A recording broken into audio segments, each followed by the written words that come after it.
What's up, and I'm really excited to welcome you into this video where you're gonna learn top 3 important chess skills within one short video. You'll learn how to solve puzzles, find tactical shots in your games, and to calculate variations in your games, all 3 within one short video. Let's rock! In total, you need to know 5 key ideas in order to get the job done. We'll start off from the simplest one and we'll gradually climb to more advanced ones so that you can tackle even advanced level positions. In the current position, it is black to play, and you're welcome to think about this for a second, trying to find the winning continuation for black here. If you're a more advanced level player, this may seem simple. If you're a more beginner level player, this may seem like a complete mess and completely unclear what the heck is going on here, but let's figure it out together so that you know the exact process you gotta follow in this position as well as in any other position. Now, the very first thing that you gotta do while looking at the position is to evaluate it. And the first thing is just to evaluate material, simply to count pieces, because that is the easiest thing that you can easily evaluate, knowing who's better. Like in this example, we can see that white is up a rook. He's got 2 rooks versus black's 1, which already gives you an idea that black's gotta do something significant, something really powerful, or else he's just losing. Okay.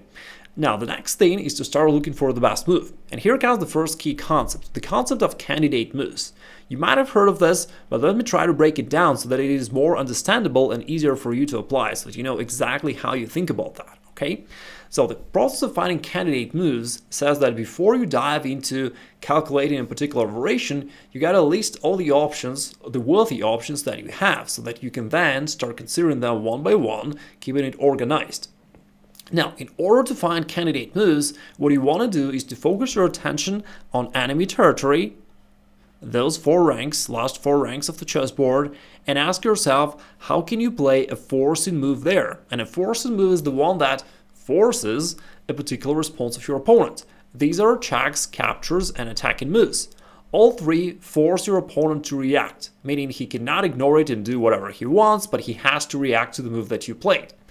Now, if we look at the current position and ask yourself, like, what are the moves forward that you can play onto white's half of the board, delivering check, capture, or attacking something, you'll realize that while initially the position might seem like a complete mess, now we can narrow it down to just very couple options. Like, the first is queen takes g2, it's check, rook takes f1 check, and knight takes g3 capture, and that is it. So from the original chaos, we narrow it down to only 3 options. There's another idea which is helpful while selecting candidate moves. Now, the classical chess books tell you that you really have to select all of them and then calculate them one by one gradually, and it's all good but a little bit complicated. Now, what can you do in order to make your life simpler? What I suggest is, while thinking about candidate moves, you can spend 1 second thinking about each of them, just to rule out those which are completely bad or meaningless. For example, while thinking about queen takes g2, you may think, okay, what's going to happen then? Bishop takes g2. Is there any significant continuation for black there? Well, it doesn't seem to be the case, right? Looks like you lost the queen for nothing. So you can rule out that move completely. Or if you take with the knight takes g3, okay, you can do that. Queen takes, doesn't seem like anything really changed in the position besides the trade of knight, so that's quite it. Right? How about rook takes f1? Again, you're giving up material so that it would only make sense if there is a powerful follow-up, and in this case, after rook takes f1, if white recaptures with either piece, there is indeed a powerful continuation queen takes g2. And this is checkmate, that's the solution to the puzzle. But you see that when you have the right system of thinking in mind, you'll be able to find it very quickly and efficiently. So again, focus your attention on white's half of the board, think about the forced moves, and while you think about them, you'll consider those checks, captures, attacking moves, and one of them wins the game. Here's the second position, it is white to play and win, and this will illustrate the second idea that you need to know in order to calculate variations efficiently. Now, as always, you may try to pause the video and solve the position yourself, and then let me know in comments. I'm curious to know if you could solve all of them or some of them. Here in this position, if we apply what we already know, so we're going to be looking at forced moves, so checks, which is knight f6, or captures bishop h6. And that's quite about it, right? So if knight to f6 check, black will recapture. What can we do after that?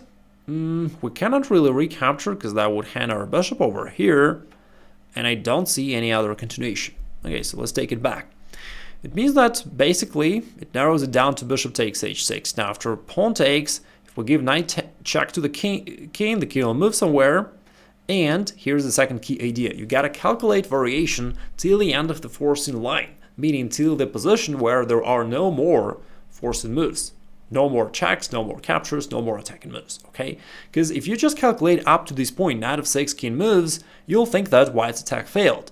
But all it takes is to ask yourself, are there any attacking moves or forcing moves here? And there is one, which is queen to e4, and I guess queen d3 works as well, which brings the checkmate right on the next move. So the second key idea is to calculate variations till the end of the forcing line, because that actually gives you the actual outcome of this line. Now, the third key idea is our secret sauce, which is going to make your life much simpler. And this is exactly how Grandmasters calculate variations quickly and efficiently. Now, if you apply your usual way of thinking, calculating variations, solving puzzles for the given position, this is why to play, by the way. You may pause the video, try it out on your own, and then we'll figure it out together.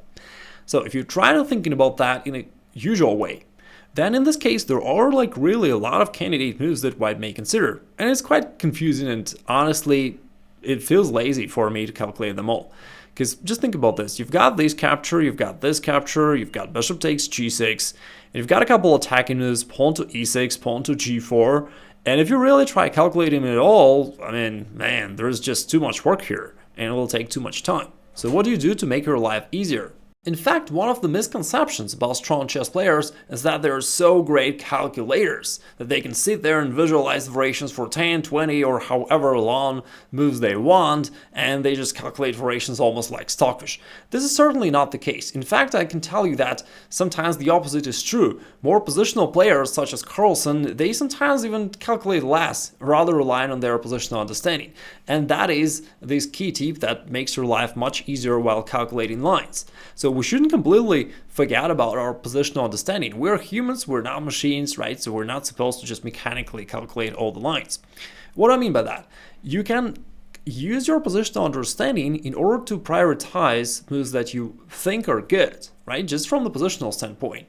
So for example, I don't quite like the move bishop takes g6, because if I think about this, all that happens here is that we lost the bishop while simultaneously we opened up this rook, in order to potentially hit our king. And nothing changed besides that too much. So I don't like this move positionally, generally speaking, So that's why I would calculate this move last of all, only if everything else fails. And quite the same can be said about knight takes f7. And here after rook takes, we are down a knight. This rook is now active, and although in this case maybe there is something like queen g5 we can calculate, but nevertheless, generally speaking, I don't like it too much that we helped black to activate his rook. So again, I would just calculate it last of all if everything else fails. If let's say I want to decide which move to calculate, whether it's g4 or rook to h5 first, which one to pick? Well, the most forcing move, because if you go rook takes h5, all he can do is to recapture, right? That's it. It's pretty clear. Versus if I play pawn g4, I mean, I'm not really sure what can black do here, right? I'll have to think about that, and I'm lazy. I don't want to think, right? So I want to start from the simplest, the most forcing move. That's how we first calculate rook h5, and I like the fact that rook h5, again, positionally speaking, makes sense. This knight is the only piece currently standing near to the king, which is guarding the king. So it makes sense to eliminate the defender. Also, after rook to h5, this helps us to open up the king. Now it's completely exposed. And now you can think of what to do next. Maybe you could go queen f4 and try to enter the king side that way. Or there is also another forcing move, knight e6 check, which vacates this square for the queen. And that looks winning, and it is winning. So if bishop takes, queen g5 will win, or if pawn takes, queen g5 wins in a similar way. And here, if king tries to hide, does it really work? If king goes there, here comes bishop g6, checkmating the king this way. Or if king goes that way, then we've got a more classical bishop and the queen battery, checkmating black's king that way. So again, coming back to the starting position, let me go back all the way back initially. You see that although initially it seemed like a complete mess with like almost 10 different options available, you could use your positional understanding to make it much easier for you to navigate through all these variations and to figure out in advance which ones are more likely to be successful.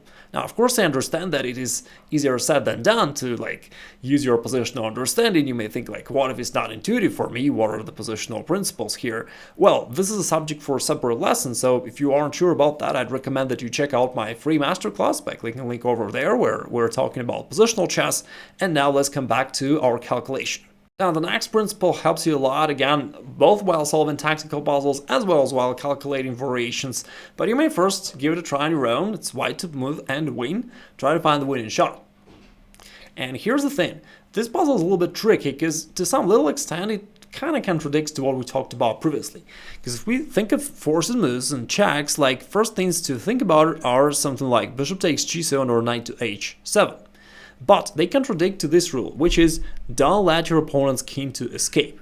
We know that in order to checkmate your opponent's king, we want to restrict it and then to deliver our check, right, which will be the final deadly blow. So we don't want to give a lot of breathing space to the king. For example, if white goes knight to h7, this rather helps black's king to move there and to have a lot of flexibility of where it can go, right? It can easily run away either way, and now it's really hard for us to chase it.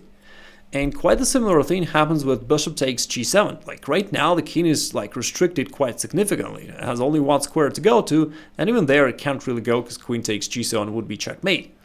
But if we take here, then not only we bring the rook into the play, give up the bishop, but also the king again has more breathing space now. So it kind of goes against this rule. We want to keep the king caged. Okay, so that's how it's easier for you to develop your attack. And with that in mind, this may give you another idea, which is to move queen to g6.